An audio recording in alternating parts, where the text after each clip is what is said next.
Здравейте и добре дошли в новото ми видео. Днес ще ви покажа формата ми и как изглеждам след цял месец без тренировка, само ядене и пиене на корем. Всъщност, след като се прибрах в България, бях доста мазен, тъй като там храната ми не беше никак добра. Тъпчех се само с дюнери и пици. След като се прибрах в Германия, започнах много да работя и намалих драстично храната. Храних се по 2 пъти на ден, за да мога да сваля излишните мазнини и да оправя малко формата. Със сигурност, обаче без тренировки няма как да стане. Причината, поради която не тренирах, е, че започнах да работя малко повече и сега вече имам свободно време, в което мога да тренирам и да правя това, което обичам. Стига сме говорили, време е да ви покажа формата ми.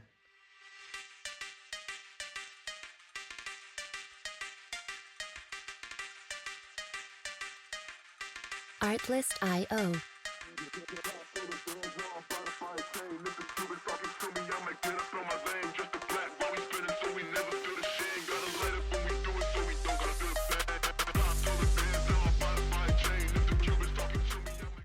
Както сами може да видите, не изглеждам толкова зле, но в никакъв случай не изглеждам и добре. На първо място не съм си махнал космите от тялото, затова може би изглеждам една идея по-мазен. А другото, което не ми харесва е, че трябва да махна тези паласки от страни. Както сами виждате, тежа 73 кг и малко и ще се опитам да достигна до 80 кг за зимния период. След това ще му мислим какво ще правим с тези килограми. Идеята ми към този момент е да покача колкото се може повече мускулна маса и мазнини, за да може да порастат малко тези мускули и да имам повече сила в фитнеса. По този начин мога да се почеше и егото, тъй като ще започна да вдигам и по-тежки килограми.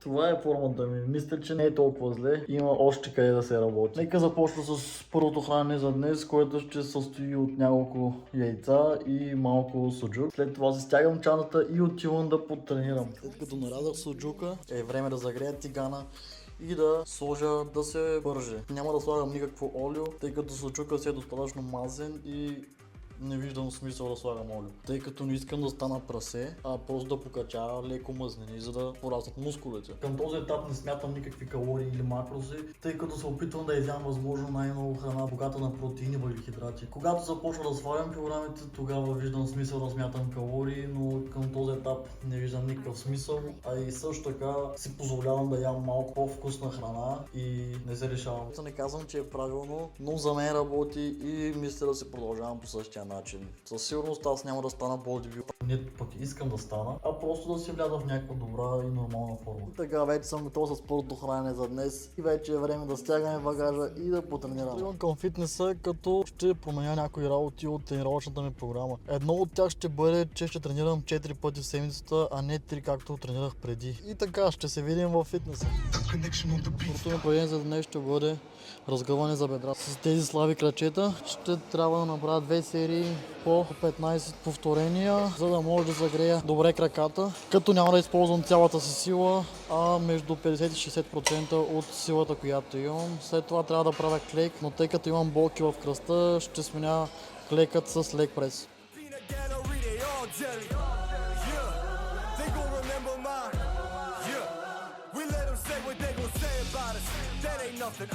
Music licensing reimagined. Keep your money ready, have you pay the homage. Delay the profit, we go freeway on it. Yeah, don't ruin nothing, copper. If you need reminding, holla at your Siri, ask who I'm. You can find them on the app. Yeah, they call me Peaky Blinders. You bet your bottom dollar, I'm a classic. 64 Impala, me, I been the plug. Plead the fifth when the name they get brought up. Real legend never die. Still with the business, you should cry, let it lie.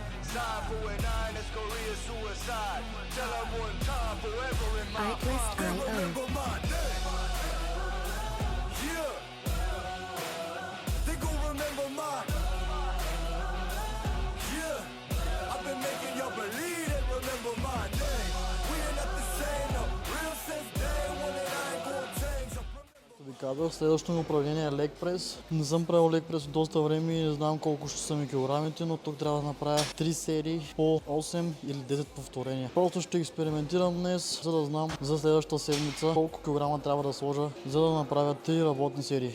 Днес съм сам и е малко по-сложно с снимането, но ще се справим някакси. Само да ви кажа, че колкото по надолу сложите краката, толкова повече усещате напомпването в краката си. Ако сложите краката си на по-горна позиция, ще усещате напомпване в задника.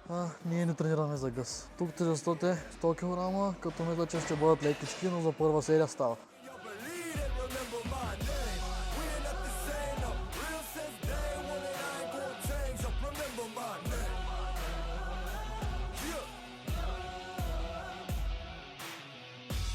Music licensing reimagined.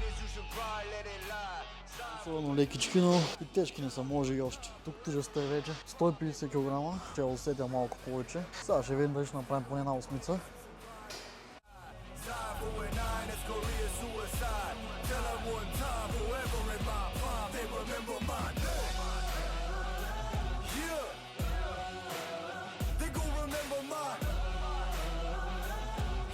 Artlist.io.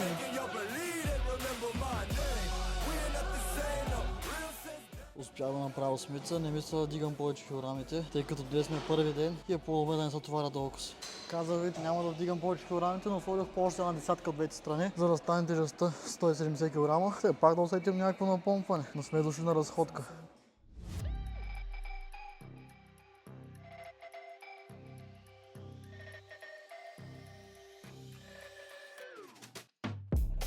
Always first at the finish line, first to the plate when it's dinner time, first to escape when this shit goes down and these motherfucking clowns finna finish mine. Flow too real, hit 'em with a rhythm rhyme. Каквото и да си говорим, почивката си оказва влияние. Третото упражнение за днес ще бъде горна гърда на Смит машина. Предпочитам да го правя тук, тъй като няма какво стане. Тренирам сам и няма как да се затисна за лоста. Тук килограмите, които ще сложа, ще бъдат минимални. Както ви казах, днес е първата тренировъчна седмица и все още не знам какви килограми мога да сложа, докъде имам още сила. Ще експериментираме както на лег прес, така и тук. Тук също трябва да направя 3 серии между 8 и 5 повторения.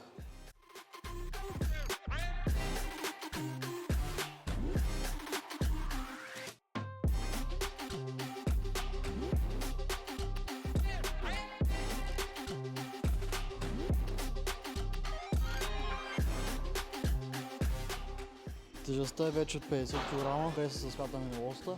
За сега е добре, ще видим как ще продължи напред. Always first at the finish line, first to the plate when it's dinner time, first to escape when this shit goes down and these motherfucking clowns finna finish mine. Flow too real, hit 'em with a rhythm rhyme. Tim's on 'cause it's cold in the winter time. I'm a boss, yeah, you know that I'm finna shine. Got the money in the 8 повторения ми стигат, натежаваме обаче. Ръцете доста са се смарили от последния път и силата падна драстично. Спомням си, че преди тренирах с по 80 кг, а сега вече 50 кг са ми тежички. Нещо. Животът продължава напред, а от мен зависи само да надграждам. Голямата истина ще успея да направя 8 повторения с 60 кг или ще направя по-малко.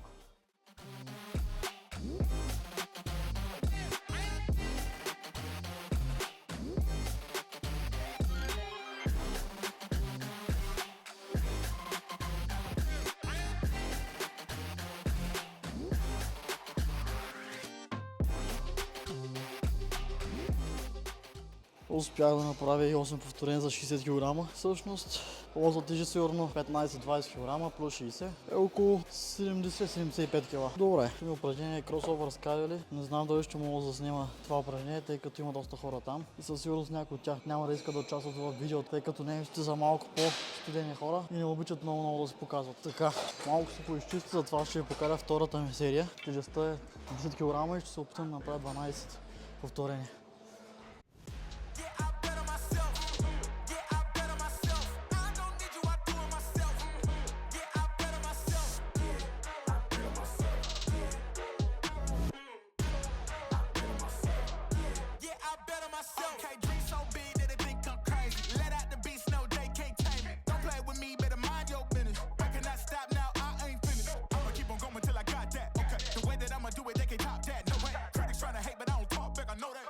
Успях да направя 15, става ми още една серия и приключвам с това упражнение. И така завърши кросовърът с кабели, като последната серия успях да направя само 10 повторения. Все тая другата седмица ще надграждаме. И така следващото упражнение за днес е разтваряне на рамо в страни, като предпочитам да го правя седно и с дъмбели вместо с кабели и прат. Тъй като кабелите са постоянно заети, ми е по-добре да ги правя с дъмбели.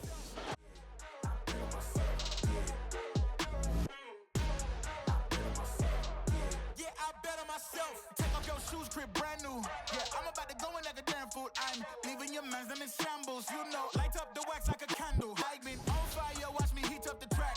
I took the crown, I ain't giving it back. Unless you got L's on your wish list. Messing with me, you gon' big a statistic. Really? You think you'll get it back? That's silly. Тук трябва да направя 4 серии по 15 повторения с 8 кг. Мисля, че няма смисъл да ви заснема и 4 серии, които ще направя. Просто ще си пусна музичка, за да мога да се надъхам малко повече. И ще ви покажа следващото ми упражнение за днес. Така, предпоследното упражнение ще бъде трицепс с дъмбел зад главата. Не знам как се казва точно упражнението, но разбирате какво искам да кажа. Като ще ви покажа само първата серия, тъй като постоянно се въртят хора покрай мен и ме гледат странно. Back and I'm better than ever. I think I got a vendetta. Oh, now they call me, I seen them. All of those times getting severed. I told them all I can let up. They get not tired of me never. Give me a shot and I swear I shoot like Berettas. Yeah. They getting nervous, I seen it. Тук тежестта е 20 кг и трябва да направя 4 серии. Първото упражнение за днес ще бъде корем, като ще направя 2 упражнения за корем, едно след друго.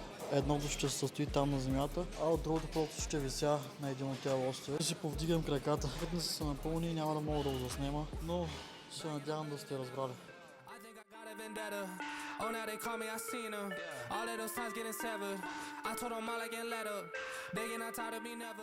И така, приключил с днешната тренировка, чувствам се смазан, но трябва да ходя да измия колата. Макар че е вече доста късно, аз умирам от глад, въпреки това ще отида и ще си измия колата. Защото трябва. Първо ще започна с просмукачката, само да видим дали имам достатъчно пари. Дай Боже един ден на всеки плавно такова. А сега съм доволен. Вече изчистих колата и се прибирам към вкъщи, за да хапна нещо. Както може да видите, навън вече се е стъмнило. Може би съм мил, да знам, 2 часа колата, но е важен крайен резултат, който след малко ще ви покажа. Said I need my taxes back. Over time I'm getting mine, so get in line. And it's with no respect. That I told them all about the ball, getting chips, feeling like Kobe Shaq. Back and I'm better than ever. I think I got a vendetta. Oh, now they call me, I see. Така, след като се прибрах, се изкъпах и хапнах, като жена ми приготви макарони с пилешко месо. Така, това е за днес. Ако видеото ви е харесало, лайквайте, шервайте и коментирайте. Също така не забравяйте да ме последвате в TikTok и Instagram. Ако имате време, може да гледате някои от старите ми видеа. Довеждане!